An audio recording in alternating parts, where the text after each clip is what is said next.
Shalom Excellence, bienvenue à la version digitale du Grace Bible Institute, dirigée par son Excellence l'apôtre Emmanuel Kemptoré, que je salue en passant. Le thème qui nous a été donné, c'est le défi financier. Mais avant même de parler des défis financiers, il faut créer ce que j'appelle la culture de la richesse. Dès que l'esprit est riche, il n'y a plus de défis, mais il y a des opportunités. Mais si l'esprit n'est pas riche, il y aura des soucis et des problèmes. Et le passage que Dieu nous a donné, c'est 2 Rois chapitre 1, 2 Rois chapitre 4, le 7 premiers versets. Et la fois passée, nous avons lu. Il s'agissait de cette dame dont le mari était un prophète qui craignait Dieu, et malheureusement, cet homme de Dieu meurt sans savoir que l'héritage que cet homme de Dieu a laissé était la dette. Et juste après les funérailles, juste après 40 jours peut-être, le créancier est venu chercher son argent. Maman n'a pas d'argent parce que papa n'a rien laissé, ça ne sera pas ton cas. Dans le nom puissant de Jésus. Papa n'a rien laissé et le créancier dit, dans ce cas, il faut prendre tes 2 enfants pour en faire des esclaves. La dame a perdu son mari, elle ne peut pas perdre encore ses enfants. Elle est allée voir l'homme de Dieu, le bishop de son mari, le prophète Élisée, pour une intervention. Et je disais la fois passée, lorsque le prophète est venu, il n'a pas prié pour la dame. Il n'a pas amené la dame à l'église pour faire une offrande spéciale, une offrande d'amour pour elle, non. Mais elle a donné des instructions à cette femme.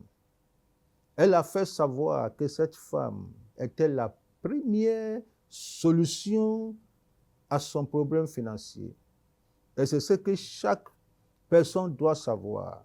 C'est ce que chaque pays, surtout les pays africains, doivent savoir. Tu es la première solution à ton problème, car tout à la maison. Et ce que tu as à la maison, les ressources que tu as à la maison sont plus importantes que l'argent que tu cherches ailleurs. C'est ce que nos présidents doivent savoir. C'est très, très important. Alors, la dame ne voyait pas ce qu'elle avait et Dieu a attiré son attention sur ce flacon d'huile, ce vase d'huile qu'elle avait à la maison. Il dit, ah tiens, ça peut faire quelque chose. Je ne sais même pas si c'est l'huile que son mari utilisait pour prier pour les gens, imposer les mains pour les gens, faire tomber les gens, sans savoir que l'huile là est plus que ça, Excellence. Alors l'homme de Dieu lui a donné 10 instructions que nous sommes en train de voir. 10 instructions.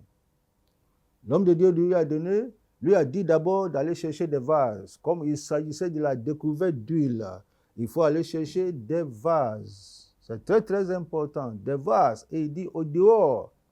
Et nous avons vu que l'expression dehors veut dire à l'étranger. Va chercher des vases à l'étranger. Il n'a pas dit envoie ton huile là pour être transformé à l'étranger. Mais il dit va chercher des vases de l'étranger et tu envoies des vases là ici. Tu vas installer des vases là chez toi. La transformation et l'extraction d'huile va avoir lieu chez toi. Et il a précisé avec tes enfants, avec les citoyens, avec les fils et les filles de la nation. Parce qu'il faut aussi ce qu'on appelle transfert d'expertise. S'ils sont impliqués, ils vont savoir comment faire. Mais si on envoie ça ailleurs pour transformer, pour nous envoyer, on ne peut pas savoir ce que faire. Et voici la sagesse financière que l'homme de Dieu communique. Et c'est que les hommes de Dieu de nos jours doivent comprendre que la Bible répond à tout. Il ne faut pas seulement spiritualiser tout. il prend la Bible là et il va tout spiritualiser. Non. Ici, on est en train de parler d'un thème intéressant, mais à partir de la Bible. À partir de la Bible. Et l'homme de Dieu lui a dit des vases vides. Et nous avons expliqué ce que c'est que des vases vides. Et le troisième point, l'homme de Dieu lui a dit, va chez tous tes voisins. Tous tes voisins. C'est très, très important. C'est très, très important. Ça veut dire que la veuve a dû librement collaborer avec tous ses voisins. Ça veut dire que ses voisins sont ses partenaires étrangers, ses partenaires bilatéraux, si tu veux, sans exception ni exclusion. Le mot « tous » mérite d'être souligné dans ce passage. Pourquoi? Parce que ta richesse dépend largement du nombre de partenaires que tu as. Tous tes voisins, ça veut dire, ce n'est pas simplement la France, ce n'est pas simplement l'Amérique, il y a aussi la Chine, il y a aussi la Russie, et j'en passe, tous tes voisins, tout partenaire étranger qui est prêt, pas à venir prendre nos ressources, notre huile qu'on vient de découvrir pour aller transformer.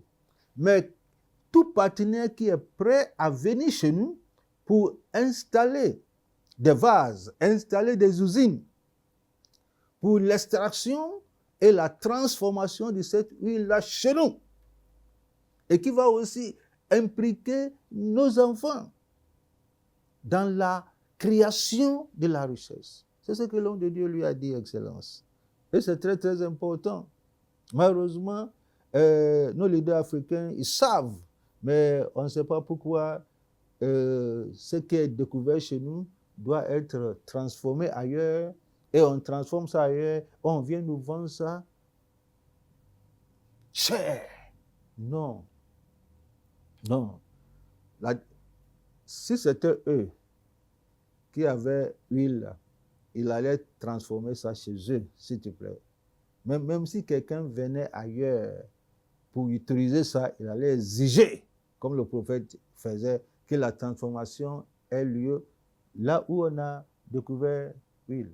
C'est très, très important. C'est très, très important. Le rôle de nos voisins, c'est de nous aider à installer des vases et des vases vides. C'est leur rôle. Et nous ne devons tisser des partenariats qu'avec ceux qui accepteront, n'est-ce pas, d'installer des vases vides chez nous et qui seront disposés à nous aider à transformer nous-mêmes nos matières et à les vendre au prix qui nous sied. Le quatrième point, le prophète lui dit, n'en demande pas un petit nombre. N'en demande pas un petit nombre. Parce qu'un pays qui veut expérimenter un épanouissement financier, un boom financier, ça veut dire que ce pays-là ne doit pas regarder simplement une petite portion de la nation. Ils doivent regarder tout l'étendue du territoire. Alors le prophète dit, n'en demande pas un petit nombre. Ça veut dire quoi? Ça veut dire le pauvre, lui, il préfère courir vainement après l'argent. Non. Le prophète n'a pas parlé d'argent ici. Il parle de la richesse. Il s'agit de quoi? Il s'agit de chercher plusieurs vases. Installer ces plusieurs vases-là dans tout l'étendue du territoire national.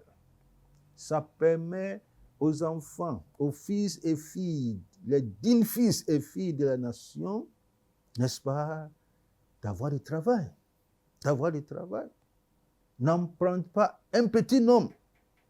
Ça permet un équitable partage du gâteau national, quel que soit. Ça veut dire que la personne ne va pas quitter le village pour venir en ville. Parce qu'il y a des vases au village là-bas. Il y a des vases en ville. Il y a des vases partout où la personne peut travailler. Et la personne, en travaillant, la personne est en train d'acquérir la richesse, est en train de recevoir l'expertise, l'expérience. Et demain, c'est lui qui va diriger ça. Le 5e point, l'homme de Dieu lui dit, ferme la porte. Oh, j'aime ça. Ferme la porte. Par l'expression fermer la porte, le prophète disait à la veuve que cette nouvelle invention, cette nouvelle invention mérite une protection. Cette invention mérite une protection. Fermer la porte, c'est d'avoir le droit exclusif d'utiliser cette nouvelle invention. Fermer la porte exclut une tierce personne d'utiliser ton invention à des fins commerciales, voire industrielles. Voici la sagesse que l'homme de Dieu communique à la femme. C'est ce qu'on appelle la richesse. C'est plus cher que l'argent. C'est ça qui transforme en argent. C'est ça qu'on peut comptabiliser en argent. Le prophète lui disait, tu as besoin d'un titre pour protéger cette invention. Il faut protéger cette sagesse. Ce que tu as, protège-le. Par brevet. Il faut le protéger, c'est pour toi. Personne ne peut utiliser ça. Et c'est la sagesse que l'homme de Dieu lui a dit. Et le point 6, l'homme de Dieu lui dit, tu fermeras la porte sur toi et sur tes enfants. J'aime ça. Implique tes enfants à la création de la richesse. Le fait que tu sois riche ne veut pas dire que tes enfants seront automatiquement riches, non. Si tu ne communiques pas la richesse à tes enfants et tu ne fais que leur donner de l'argent, le jour où tu ne seras pas là, ils seront pauvres. On n'est pas riche parce que nos parents étaient riches. Et on n'est pas pauvre parce que nos parents étaient pauvres. On est riche parce que quelqu'un nous a communiqué la richesse. Et nous avons su transformer cette richesse-là en argent.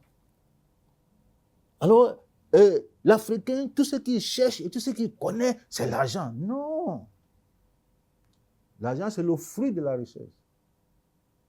Laisse-moi te dire quelque chose, ça va te choquer. Si tu veux faire du mal à un Africain, donne-lui beaucoup d'argent. Et tu verras ce qu'il va faire avec. Il va changer son lieu d'habitation, il va changer sa maison, changer ses habits. Il n'a pas encore investi. Changer ses habits, changer ses amis. Il va tout changer. Si Dieu même n'intervient pas, il va changer sa femme. Il va changer sa femme. Si Dieu même lui-même n'intervient pas fort là, le gars même risque de changer Dieu. On ne donne pas l'argent à un pauvre. On lui communique la richesse. Il dit, implique tes enfants dans cette affaire. En les impliquant, ils vont savoir comment faire. Hein, on verse l'huile dans les vases. Ok, c'est ce que maman faisait. Ok, si maman n'est pas là, nous pouvons faire la même chose. Même si maman est là, on sait déjà comment faire. Mais tu n'impliques pas ton enfant. Il y a une belle histoire dans la Bible. Il s'agissait de Laban et Jacob. Laban, c'est l'oncle de Jacob. Et Jacob est venu travailler avec son oncle. Quand Jacob est venu, la Bible nous dit que Jacob était toujours sur le champ, en train de travailler. La Bible ne nous a pas parlé des enfants de Laban. C'est à la fin de l'histoire et que les enfants de Laban se sont intervenus. Écoute ce que la Bible dit en Genèse 30, le verset 43. La Bible dit concernant Jacob, cet homme devint de plus en plus riche. Il eut du menu bétail en abondance, des servantes et des serviteurs, des chameaux et des ânes. Jacob est parti chez Laban les mains vides. Mais écoute ce que la Bible dit. La Bible dit, il devint de plus en plus riche. Ça sera ton cas. Il devint de plus en plus riche. Et Chapitre 31, le verset 1. Écoute ce que les enfants de Laban disent. Les propos des fils de Laban. Ils disent, Jacob a pris tout ce qui était à notre père. Et c'est avec le bien de notre père qu'il s'est acquis toute cette richesse. Ce qui est vrai. Mais vous étiez où lorsqu'il prenait les biens de votre père? Vous étiez où lorsqu'il prenait l'argent de votre père? Ils étaient où? Ils étaient dans le confort de leur maison en train de jouer des jeux vidéo. Et tu penses que c'est en jouant des jeux vidéo là, c'est ça qui enrichit l'homme? Non. Ça veut dire, parents, écoute. Si ton enfant là, ce dont ton enfant a besoin, ce n'est pas l'argent, c'est la richesse. Comment toi, tu es devenu riche? Qu'est-ce que tu as fait pour avoir ce que tu as? C'est ça, il faut leur communiquer. Les Chinois avaient raison en disant, ne donne pas un poisson à un enfant, mais apprends l'enfant comment pêcher. Apprends l'enfant comment pêcher là, c'est ce qu'on appelle richesse. Apprends-lui comment avoir de l'argent. Il ne faut pas toujours l'arroser de l'argent. Tu vas le gâter. Et demain, il va tout vendre. Parce que tu l'as habitué à l'argent, il va tout vendre pour avoir l'argent. Alors qu'on ne vend pas. Si tu veux être riche, ce n'est pas de vendre, mais c'est d'investir. C'est d'investir. C'est la sagesse que l'homme de Dieu a communiquée à la dame. Implique tes enfants dans cette affaire. C'est ce que ton mari n'a pas fait. C'est à cause de ça que tu es devenu pauvre et tes enfants sont devenus pauvres. Ne suis pas cet exemple-là. Toi, implique tes enfants. Tout ce que tu fais, implique tes enfants. C'est très important. Et le 7e point, le prophète a dit quelque chose de très important. Il lui a dit, quand tu vas fermer la porte sur toi et sur tes enfants, voici ce que tu vas faire. Tu verseras huile dans tous ces vases. J'aime ça. Tu verseras huile dans tous ces vases. Le prophète ne lui a pas dit de remplir tous ces vases. Ce n'est pas son travail. C'est un travail d'un autre partenaire. Mais le prophète lui dit, maman, ton rôle, c'est de prendre cette huile-là, verse huile-là dans tous ces vases. Il y a une grande différence entre verser huile dans tous ces vases et remplir tous ces vases. Elle ne peut pas remplir tous ces vases. Ce n'est même pas son travail. Mais son travail, c'est de prendre cette bouteille d'huile. Et devant elle, il y a pas mal de vases. Les grands vases avec petite bouteille d'huile. Et l'homme de Dieu dit, verse. Ton rôle, c'est de verser. Alors qu'elle verse, son partenaire céleste, qui est invisible, lui aussi, son rôle, c'est de remplir tous ces vases. C'est incroyable. Alors, on voit que la dame avait des partenaires horizontaux. Il y avait les voisins de dehors, il y avait le prophète lui-même, et il y avait le créancier.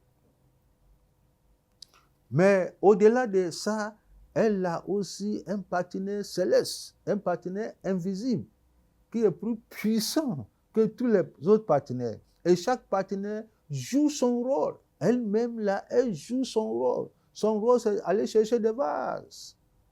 Son rôle, c'est verser huile. Son rôle n'est pas de remplir huile. Remplir huile, c'est le rôle de son partenaire céleste. Alors, chaque homme d'affaires, tu as besoin d'un partenaire vertical, un partenaire céleste, un partenaire invisible, qui est Dieu lui-même, qui fait ce que lui seul peut faire. Alors que toi, tu fais ce que tu peux faire. Ton rôle, c'est de verser huile. Verse huile. Verse huile. Verse huile. Mais lui, il va remplir. Et intéressant, ce qui est intéressant, la Bible dit, lorsque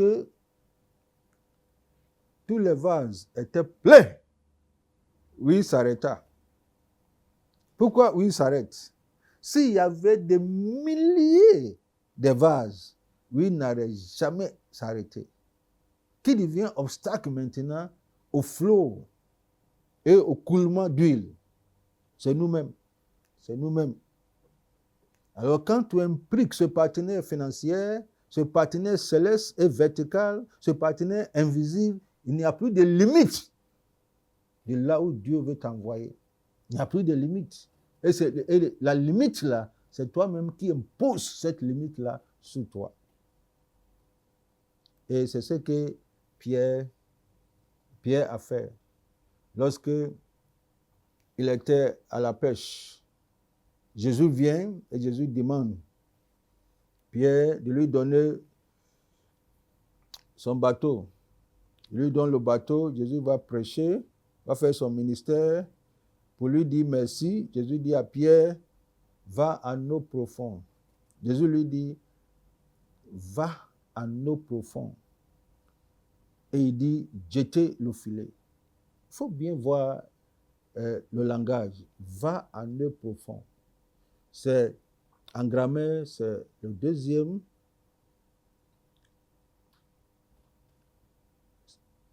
singulier.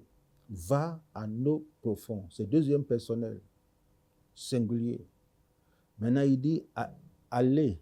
Il dit, jetez vos filets. Il ne s'agit plus de Pierre. Il s'agit de tous ses partenaires qui n'avaient rien eu sous la mer la veille. Mais Pierre n'a pas compris le message. Il n'a pas compris le message. Il y a deuxième personne singulier et il y a deuxième personne plurielle. Deuxième personne plurielle. Va en eau profonde. Jésus parlait seulement à Pierre. Mais Jésus n'a pas dit jette tes filets. Il a dit jetez vos filets. Pierre devait appeler tous ses partenaires, tous ses pêcheurs, pour venir lancer chacun ses filets. Et si chacun avait lancé ses filets, le même miracle serait produit. Malheureusement, Pierre n'avait pas cet esprit de la culture de la richesse. La veille, il n'a rien eu. Aujourd'hui, il lance filet. Voici un miracle. Alors que ce que Jésus voulait faire là, c'est plus que ce qui s'est passé. Est-ce qu'on se communique? C'est à cause de ça, il faut verser ton huile dans tous ces vases. Un homme de Dieu ne doit pas se limiter simplement. Ton église, c'est un des vases. Mais la Bible parle de tous tes vases. La Bible parle de jeter vos filets. La Bible n'a pas dit jette ton filet, comme Pierre a fait, mais jetez vos filets. Alors, il faut avoir plusieurs filets, il faut avoir plusieurs vases, hommes de Dieu.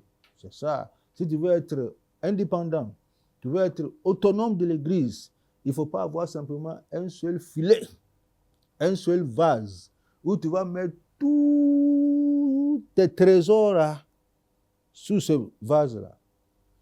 Grace Academy, c'est un vase. Grace Bible Institute, c'est un autre vase. On se communique. Alors, chaque homme de Dieu doit avoir plusieurs vases. Il ne faut pas te limiter à un seul vase. Transforme ton huile. Il ne faut pas vendre huile brute.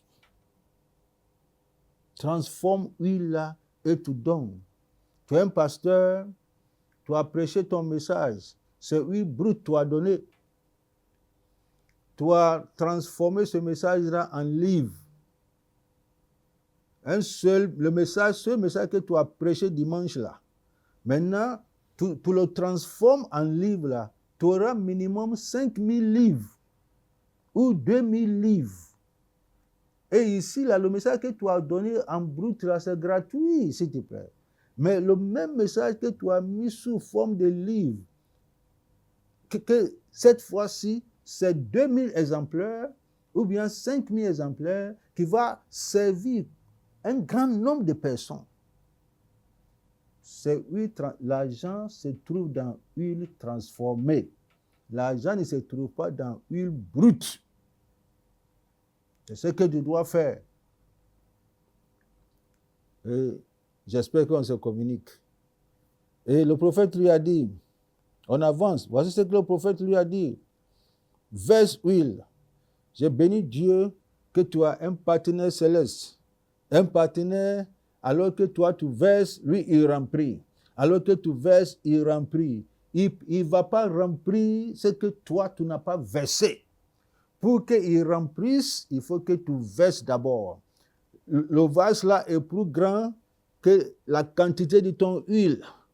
C'est à cause de ça, tu verses par la foi et lui, il remplit. Tu fais ta part et il fait sa part. Le prophète a ajouté quelque chose d'intéressant. Écoute ce que le prophète a ajouté. Quand elle avait fait tout, elle allait voir l'homme de Dieu. L'homme de Dieu, c'est incroyable. C'est arrivé.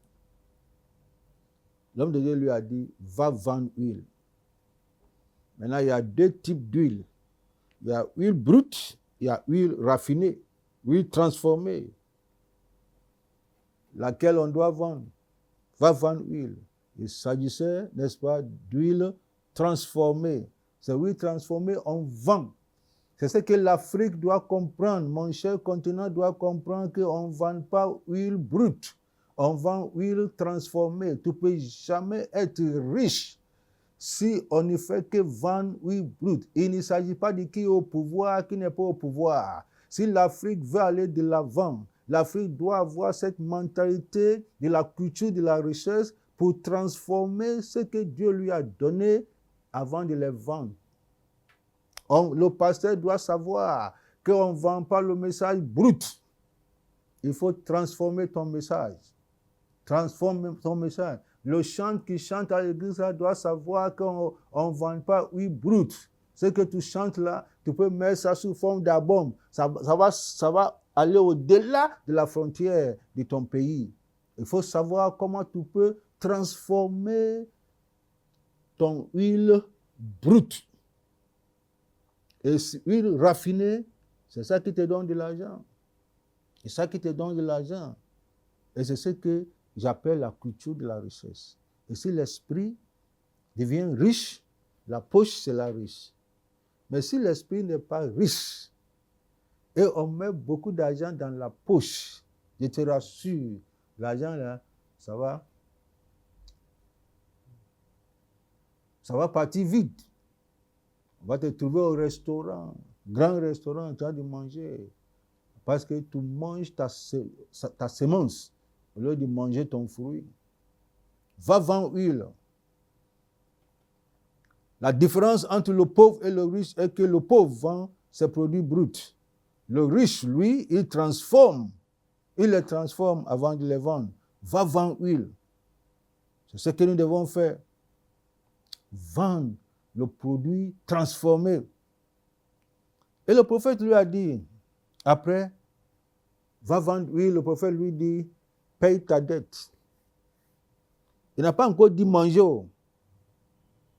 Tu as vendu huile, paye ta dette. Ça veut dire quoi? Paye tes charges, paye tes actionnaires, paye les salaires, paye les impôts, paye les factures. Ce qui t'appartient là, c'est ce qui reste. C'est le profit là qui est pour toi. Mais malheureusement pour nous là, il allait chercher crédit même à la banque là.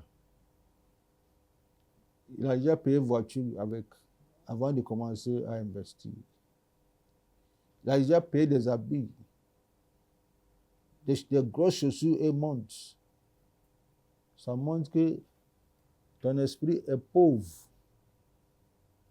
Un esprit enrichi ne fera pas ça. Un esprit enrichi sait qu'on ne mange pas dès le matin.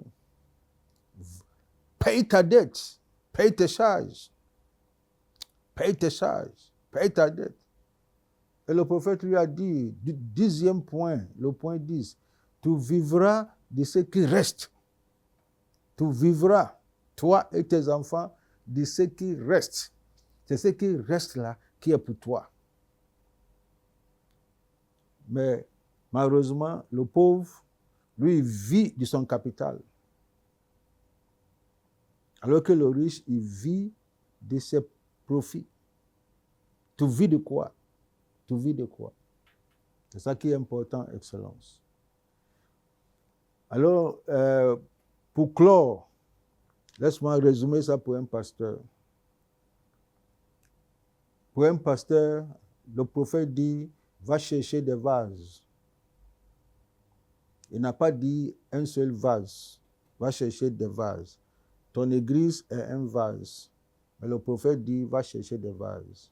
Jésus dit, jetez vos filets, pas un seul filet. Ça, c'est le premier point. Deuxième point pour le pasteur, Dieu t'a donné un don, une capacité, une onction, une grâce. C'est ça que tu vas verser dans les vases là. Et cela, cette onction brute là, tu dois les transformer.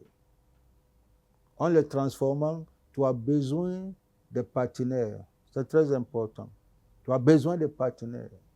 Des partenaires locaux comme des partenaires étrangers. Des partenaires locaux, dans le cas de Ouagadougou, là où tu es, Ouaga, là où tu es pasteur.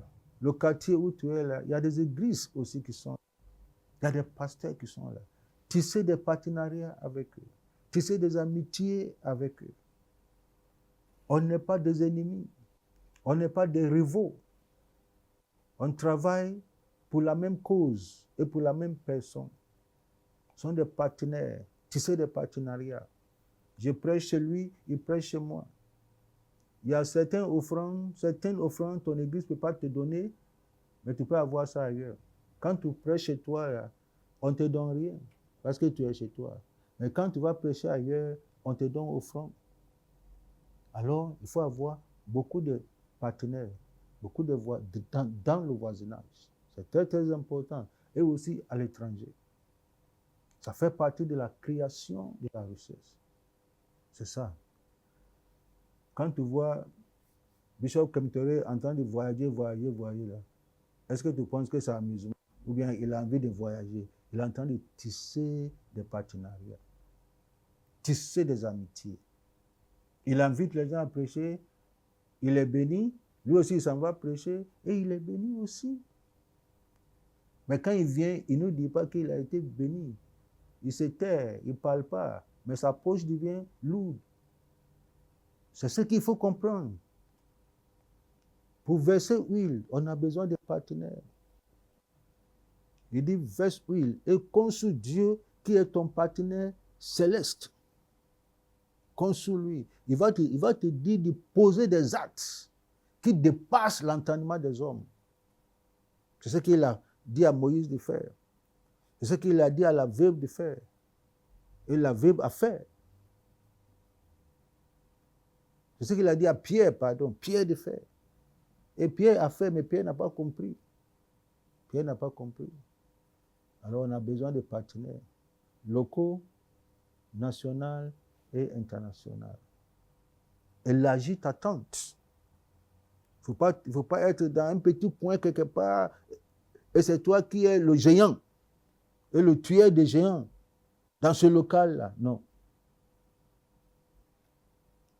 Et il faut savoir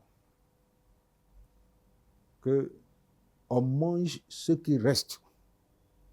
On ne mange pas le capital.